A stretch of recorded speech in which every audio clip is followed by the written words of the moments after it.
Mike Archer, number 11 in your program, number 1 in your hearts. This is Ed Stefanko, class of 72 at State College. Mike, I just had to send this to you and congratulate you on an outstanding career, and most of all, congratulations on being recognized by the Center County Hall of Fame.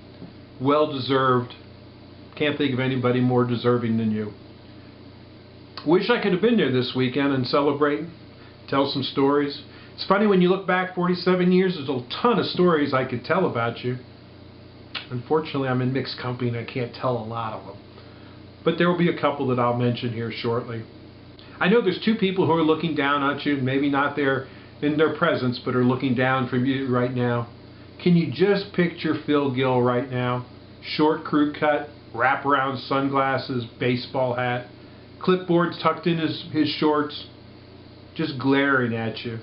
I'm sure he's smiling at you right now and he's saying, Archer, I toughened you up and made you what you are today. It's really funny looking back at our former coaches and just look how they made us tough. They made us what we are today. And I'm sure that Phil's looking at you and saying, I'll take a little bit of credit for that one. And then there's Jim Williams. Sorry to see him pass just so recently. I know he affected all of us, and I enjoyed our conversation a couple weeks ago talking about him. I was blessed that I got a chance to spend some time with him and Betsy a year ago. Told him how much we loved him and how much we appreciated the things he did, and I know that you expressed that same love for him and the recognition. Jim really shook things up in 1969 when he took over the State College program. It had been mediocre at best. He made no bigger shakeup than mid-season, as I recall, in the middle of the game, he and Phil Gill decided they were going to put in that skinny quarterback, number 11, and see what he could do.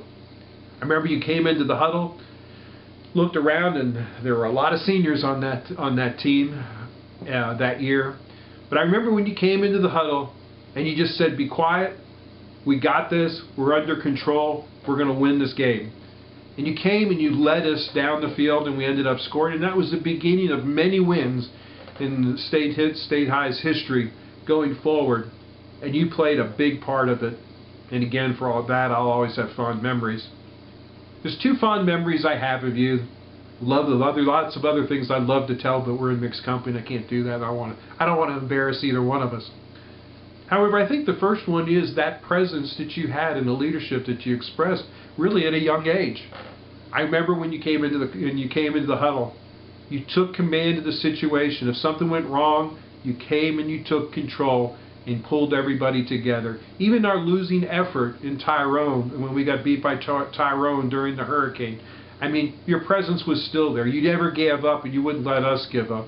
It didn't work out the way we wanted, but you know what? We all came back that next week. Jim made us all earn our positions, and we stomped Bellefonte pretty big, which just showed the resilience and the accountability that Jim held us to, but also showed the resilience that he taught all of us that probably has played a major role in us going forward. I think the second memory is I'll always remember your grandma, Bubcha. As you know, we used to go to church with her at the Russian Orthodox Church in Phillipsburg, and through her broken English, when she'd always mention your name, she had a big smile on her face, and the two words that would always come up is dobre voice, which means good boy. So I know she's looking down at you today, and she's just saying she's very proud of all the things that you've accomplished, as we all are. Now, if I can digress for a second, I've got to tell one last little story. I remember back in 1971, it was at the end of the school year, and I came home with my yearbook, and I set it down, and I was going and doing something else, and all of a sudden I heard my mom laughing her head off. And I came into the room, and she's laughing, she's crying, she took her glasses off, wiped her eyes, and I said, what's so funny? And she said, I just read what Mike Archer wrote about you in your yearbook. So, for all of you, let me digress for a second, because this is the other Mike Archer, which we came to love also.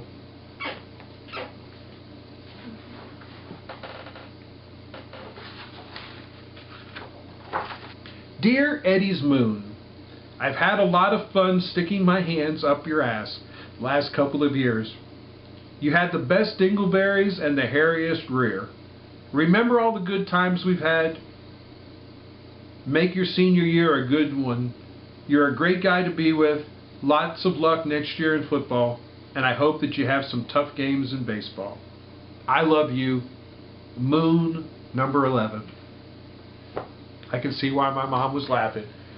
It made me laugh when I read it for the first time in years just a little while ago. Mike, congratulations. I knew I wasn't going to be able to be there this weekend, and I just had to send this video.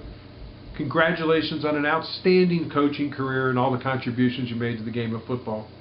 Congratulations to the contributions you made to state high football in starting the beginning of a long legacy of good football teams. You shook things up in '69 and you led us on to victory. I'll have fond memories of all the other things we can't talk about from memories of things we did. Again, thank you for being such a dear friend, and again, congratulations. And especially to your family. Barbara, I know you and the kids, being a coach's family is probably a tough job, something I would never be able to fathom what it's like. But this award goes just as much to you and the kids for all the things that you did and help and support Mike over the years. Again, congratulations. Mike, have an outstanding weekend. Enjoy the time with your old friends and bringing back some fond memories.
That's all, folks.